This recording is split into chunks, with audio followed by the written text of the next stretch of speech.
Hi అండి, వెన్న నుండి నెయ్యి ఎలా తీసుకోవాలో చూపిస్తాను, వచ్చేయండి. నేను ఇది 10 డేస్ నుండి స్టోర్ చేస్తున్న మేగడ అనమాట. ముందు స్టోర్ చేసుకున్న మేగడ్ని కొంచెం మిక్సీ జార్లో వేసుకొని ఐస్ వాటర్, కూల్ వాటర్ వేసుకొని గట్టిగా మిక్సీ పట్టుకోవాలి. అప్పుడు ఇలాగా మజ్జిగ వెన్న సపరేట్ అయిపోతుంది. అలానే మిగతా దాన్ని కూడా కొంచెం కొంచెంగా మిక్సీ చేసుకోవాలి. ఆ తర్వాత వచ్చిన వెన్ననంతటిని ఇలా గిన్నెలో వేసుకొని వాటర్ వేసుకొని ఒకసారి బాగా కడుక్కోవాలి. ఎక్సెస్ మజ్జిగ ఏమైనా ఉంటే ఇలా సపరేట్ అయిపోతుంది. అలా 1-2 సార్లు వెన్న కడిగిన తర్వాత వాటర్ వైట్ అయిపోయిన తర్వాత స్టవ్ మీద ప్యాన్ పెట్టి వెన్నని ప్యాన్ లో వేసేయాలి. లో ఫ్లేమ్ లోనే ఉంచుకోవాలండి. అందులోనే 4 తులసాకులు వేసుకుంటున్నాను. మీరు కావాలంటే తమలపాకు కూడా వేసుకోవచ్చు. నెయ్యి మంచి వాసన వస్తుంది. లో ఫ్లేమ్ లో పెట్టుకొని మధ్య మధ్యలో కలుపుతూ వెన్నని కరిగించుకోవాలి.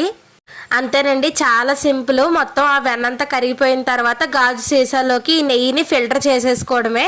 స్వచ్ఛమైన ఆవు నెయ్యి రెడీ అయిపోయింది. సింపుల్ కదా, ఎంతో హెల్దీ కూడా. మీకు ఈ వీడియో ఎలా అనిపించిందో కామెంట్ సెక్షన్ లో కామెంట్ చేయడం మర్చిపోకండి. అలానే మన ఛానల్ ని లైక్